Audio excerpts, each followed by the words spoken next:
They used incredible weapons, absolutely. Experimental weapons? Yeah. Yeah, I think. Yeah, they shoot the boss. We saw the boss as like a cloth, like a wet cloth. It seems like a Volkswagen. Big boss, like a Volkswagen. This testimony was reported to American filmmaker Patrick Dillon a few weeks after the battle for the airport. The person interviewed, Majid al-Ghazali, is a well-known and respected man in Baghdad, who is the first violinist in the city orchestra.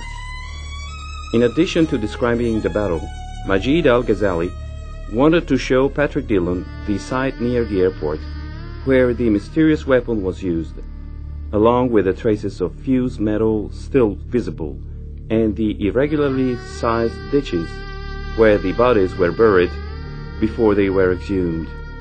We sought out Majid al-Ghazali to hear more details of his story. We met up with him in Amman, and he pointed out some inexplicable peculiarities on the bodies of the victims of the battle for the airport.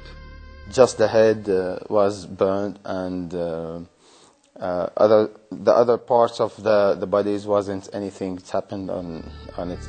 Al-Ghazali reported that he had seen 3 passengers in a car, all dead, with their faces and teeth burnt, the body intact, and no sign of projectiles.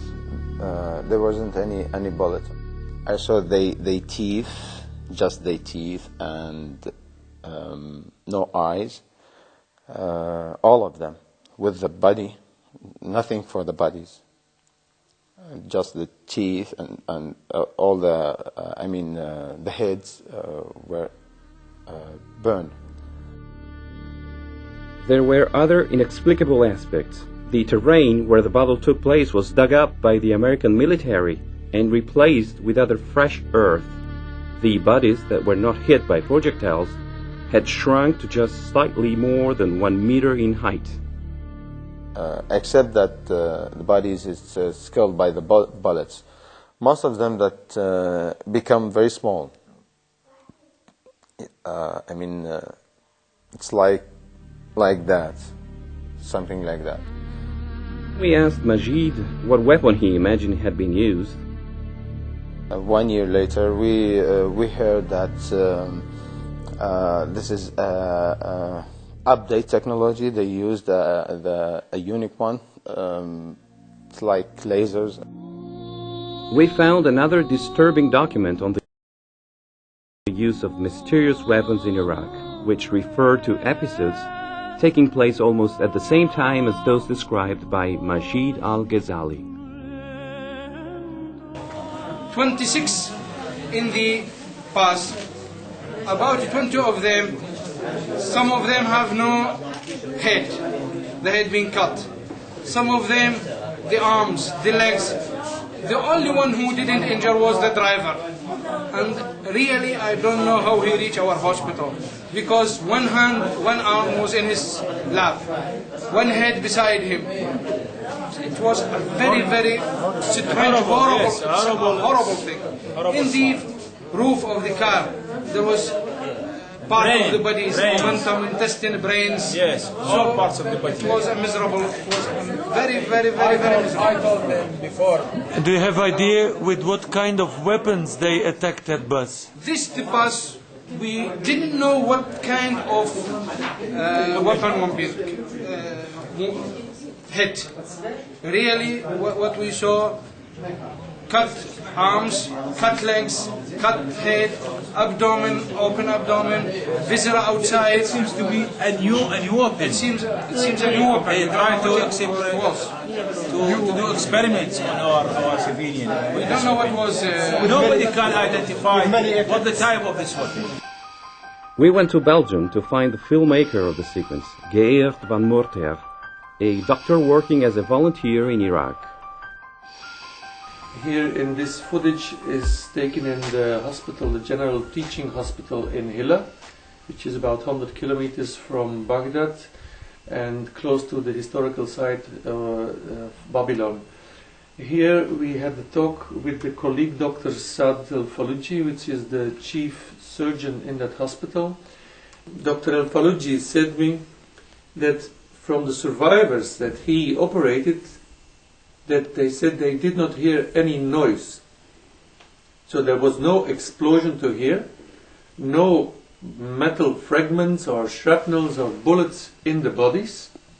So they themselves were thinking of some strange kinds of weapon which they did not know. Let's hear Dr. Saad El-Faluji's story about this more in detail. In this pass, it was very crowded. They went from Hilla to Kifil to see their families. But before they reached the checkpoint of American checkpoint, they returned back. They said to them, please return, the villagers. They said to them, return back, return back.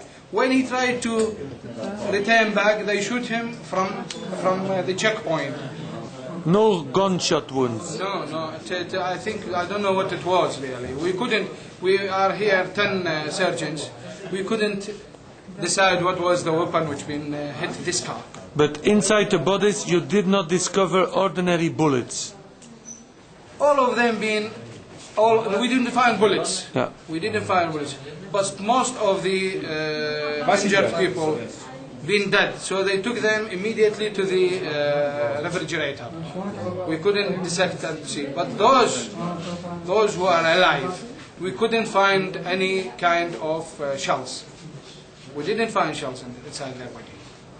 Something cutting organs, cutting limbs, attacking the neck, attacking the abdomen, and goes out. Dr. Faluji also ended up speaking about a laser weapon. But I don't think the bombing and the cluster bombs and the laser weapons could bring democracy to our country. As in any war, the war in Iraq left us a dreadful gallery of horror, images of mutilations that not even doctors can explain. The witnesses refer to laser weapons, arms with mysterious effects.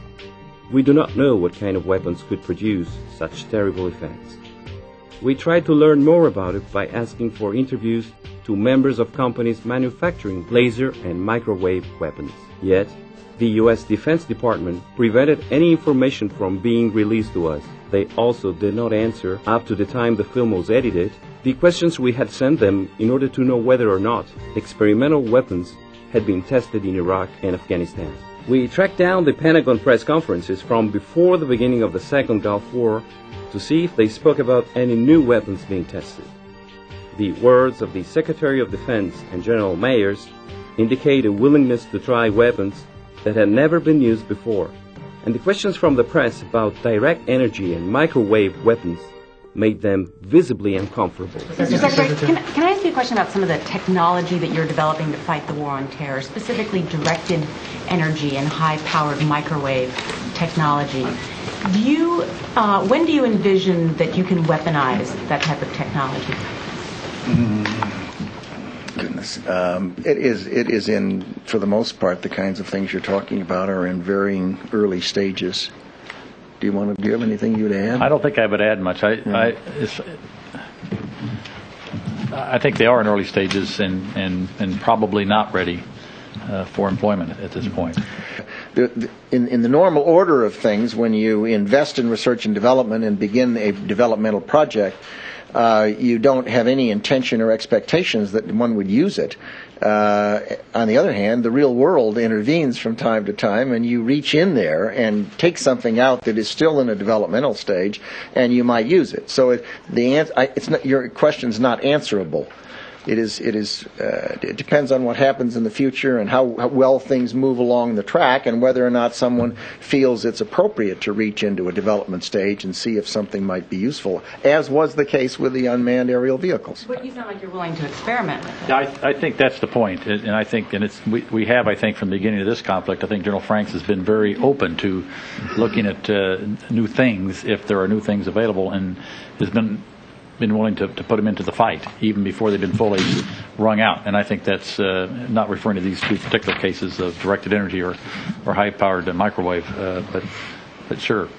And, yes. And we will continue to do that. But what is meant by direct energy microwave weapons? we went to ask ex-Colonel John Alexander, former program director in one of the most important military research laboratories in the U.S., Los Alamos National Laboratory.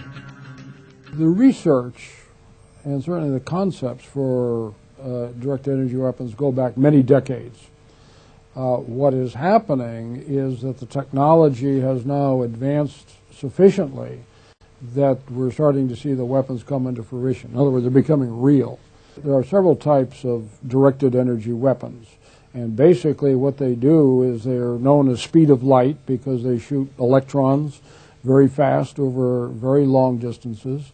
Lasers, of course, are in the light range. Then there's microwave weapons that are operating at other frequencies, but basically they're beam weapons in which nothing physical goes out. The electrons move, but the kinetic weapons you talk about, you're shooting big bullets to go out and physically hit and destroy something. These work because the energy is disposed on the target and causes some effect. These images document one of the TEL tests. TEL stands for Tactical High Energy Laser. In the sequence, you can see the laser beam hit and destroy missiles and mortar rounds as they are about to hit the objective.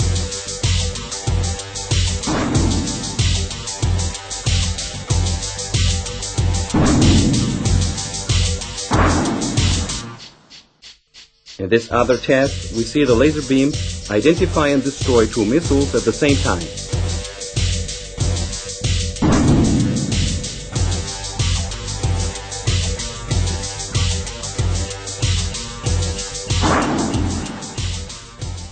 They don't make any noise and they are invisible.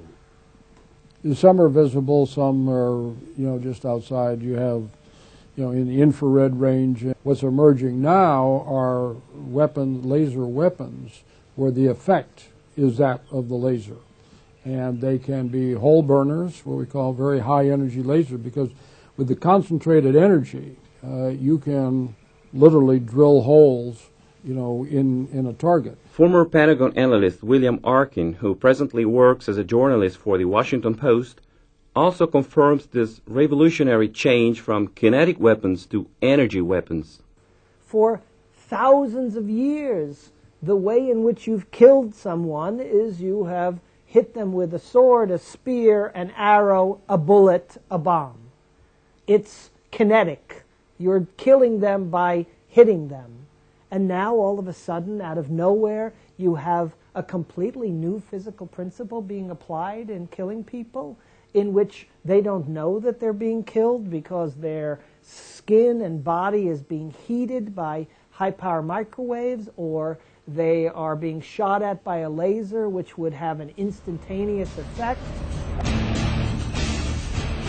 There are other types of weapons made with lasers, such as the device we can see in the sequence. The target is not hit by a projectile, but rather by an impulse of energy that manages to bore through the armor of a tank. Apart from acoustic weapons, so far the only sign of the use of energy weapons in a war scenario is a laser device known as sido. According to official Pentagon sources, military vehicles equipped with this laser device have been used in Afghanistan to explode mines or IEDs. According to two reliable military information sites, Defense Tech and Defense Daily, at least 3 such vehicles are being used in Iraq as well, and some people report having seen them. When you showed me the pictures of what you described that is a laser weapon, it reminds me that I was with American soldiers talking in August 2003, and there was some kind of box on their tank with a blue light like this. I recall that very well, not because of the soldiers told me what it was used for, but because I was teasing a translator by telling, which was a female Iraqi translator, by telling, look, this is some kind of thing where they can look through and see somebody without clothes.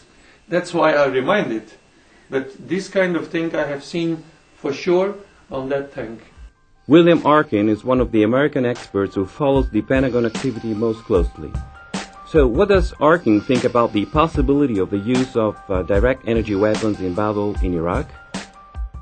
I can imagine that there could be some what we call black use of these weapons, but not in any significant way, and certainly not in such a way that one would conclude that they've had any impact.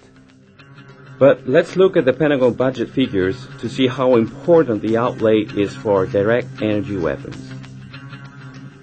So right now, you have about $50 million a year being spent on non-lethal weapons. You have about another $200 million or so being spent on high-power microwave, active denial type systems.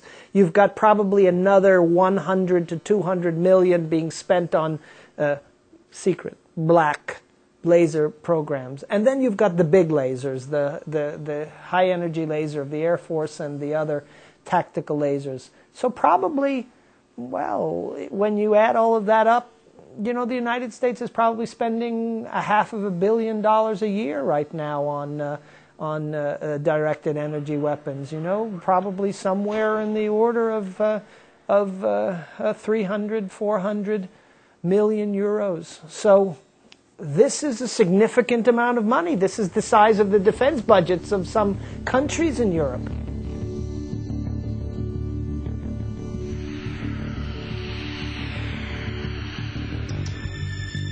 People might think that energy weapons only pose a danger for the countries involved in a military conflict, but that's not the case. One particular weapon called the active denial system, better known as the pain ray, has been built specifically for use in maintaining public order.